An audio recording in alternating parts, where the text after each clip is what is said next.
Oh, you think this looks stupid? I mean, sure, nearly 13,000 Americans go to the hospital every year due to firework-related injuries, but that doesn't compare to the more than 480,000 patriots who die each year from tobacco-related illnesses. Smoking accounts for about 30% of cancer deaths in the US of A and 80% of lung cancer deaths, which is the leading killer from cancer in both men and women. So, maybe consider celebrating your independence from cigarettes.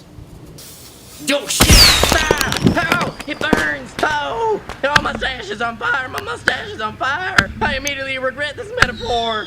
Please subscribe and watch more videos so this was vaguely worth the excruciating pain I'm in right now. Oh no. Oh, my lip tickler's gone.